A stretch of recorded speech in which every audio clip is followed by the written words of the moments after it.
দক্ষিণ পূর্ব এশিয়ার একটি উন্নয়নশীল দেশ হল ভিয়েতনাম। ৩,৩১,২১০ বর্গ কিলোমিটারের কৃষিপ্রধান এই দেশে ছড়িয়ে ছিটিয়ে আছে মনোমুগ্ধকর প্রাকৃতিক সৌন্দর্য। এখানে এমন কিছু জায়গা রয়েছে যা দেখলে মনেই হবে না এটি বাস্তব কোনো জায়গা। মনে হতে পারে এ যেন রূপকথার কোনো এক অপরূপ গ্রাম। তেমন একটি জায়গা হল মুকাং চাই। এখানে পাহাড়ের বুকে বসবাসকারী জনগণের চাষাবাদ, তাদের সহজ সরল জীবনযাপন, চারিদিকে সবুজের সমারোহ এবং বাতাসে ফসলের ঘ্রাণ জায়গাটিকে এক কল্পনার দুনিয়াতে পরিণত করেছে। পাহাড়, পাখি, প্রজাপতি এবং স্থানীয় বাণিজ্যিক অকৃত্রিম পরিবেশ দ্বারা বেষ্টিত এই জায়গাটিতে আপনি এক শান্ত ও ঠান্ডা অনুভূতি পাবেন। তাড়াহুড়োময় জীবনে শান্তিতে নীরব শব্দ বা পাখিদের কলকাকলি শোনার জন্য এটি হতে পারে আপনার জন্য সবচেয়ে সুন্দরতম স্থান।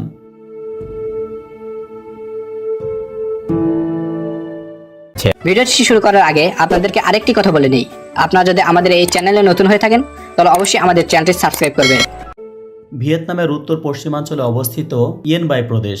এই প্রদেশের একটি জেলা হল মুকাং চাই, যা ভিয়েতনামের বিস্ময়কর সৌন্দর্যের একটি গন্তব্য। জেলাটি বিখ্যাত হোয়াংলিয়েন সন পর্বতমালার নিচে অবস্থিত। এখানে আপনি দেখতে পাবেন অসাধারণ ধাপের মতো ধানক্ষেত। ধান গাছের এই স্তরগুলোকে দেখে মনে হতে পারে যেন পাহাড়ের চূড়াতে ওঠার কোনো সিঁড়ি। যে সিঁড়ি শেষ হয়েছে কোনো এক গোলাকার পিঁড়িতে অথবা অন্য কোনো সমতলে।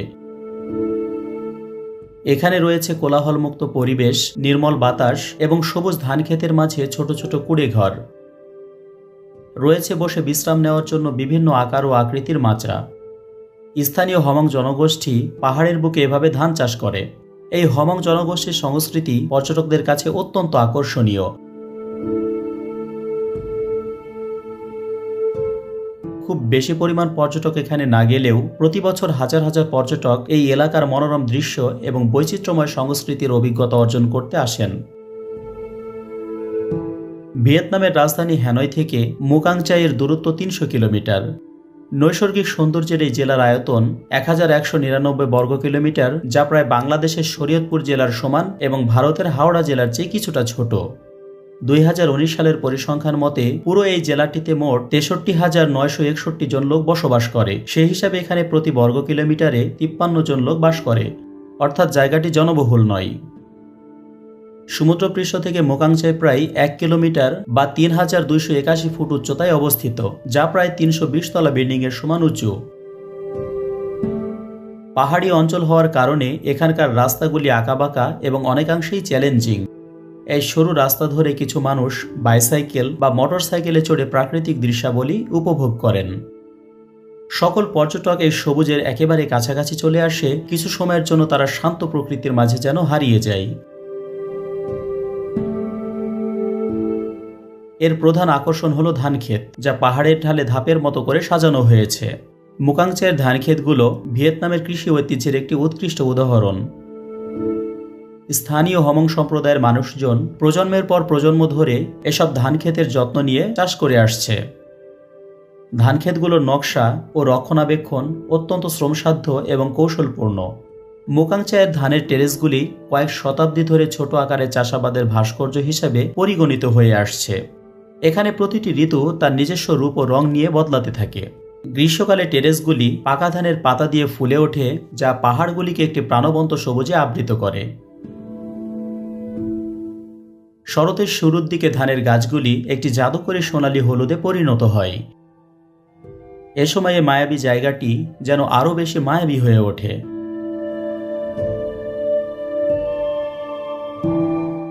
এর কিছুদিন পরে শীতের শুরুর দিকেই ফসল কাটার জন্য উপযুক্ত হয়ে যায়।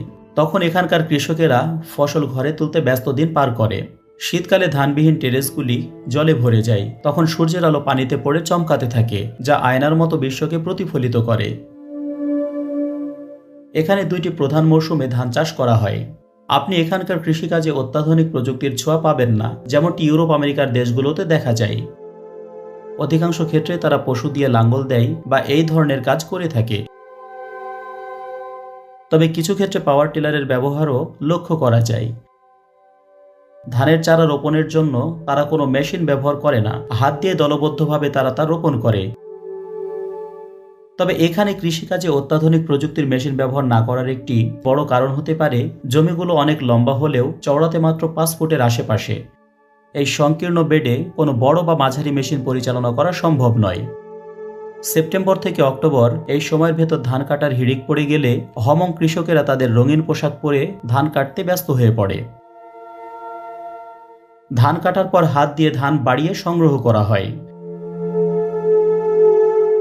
তবে কিছু ক্ষেত্রে মধ্যম প্রযুক্তির কিছু মেশিন ব্যবহার করতে দেখা যায়। বস্তায় শস্য সংগ্রহ করা হয়ে গেলে এরপর উপত্যকা এবং পাহাড়ের মধ্য দিয়ে বাড়িতে নিয়ে যায়। পুরুষের পাশাপাশি মহিলারাও কৃষিকাজে অংশ নেয়। কখনো কখনো আপনি হমং মহিলাদের ধান কাটার সময় তাদের বাচ্চাদের তাদের পিঠে বহন করার জন্য একটি কাপড়ের দোলনা ব্যবহার করতে দেখবেন। প্রায় দেখা যায় যে বাচ্চারা তাদের পিতামাতার কাজে যোগ দিচ্ছে, তারা এদিক ওদিকে লাফাচ্ছে এবং ধান কাটছে। এই ধান খেতে জমে থাকা পানিতে বেশ কিছু মাছেরও চাষ করা হয়। এখানে ঘুরতে আসা পর্যটকেরা মুকাংচায় ধানের ছাদের মনোমুগ্ধকর রূপ, ধানের রং এবং স্থানীয়দের খামারের কাজ দেখে বিমোহিত হয়ে থাকে। পাহাড়ের বুকে ধানের সিঁড়িগুলোর মাঝে মাঝে দেখা মিলে বসার স্থান ও কিছু কুড়ো ঘরের। এই ঘরগুলোর মনোমুগ্ধকর শান্তিদায়ক পরিবেশ আপনি হয়তো বিলিয়ন ডলারের কোনো প্রাসাদেও খুঁজে পাবেন না। এই ধাপের মতো ধান ক্ষেতগুলো 2007 সালে ভিয়েতনামের জাতীয় ঐতিহ্য স্থান হিসেবে স্বীকৃতি পেয়েছে।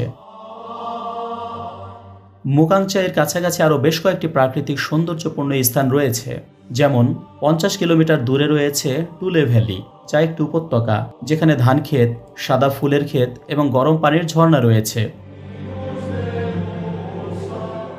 এটিও একটি দর্শনীয় স্থান।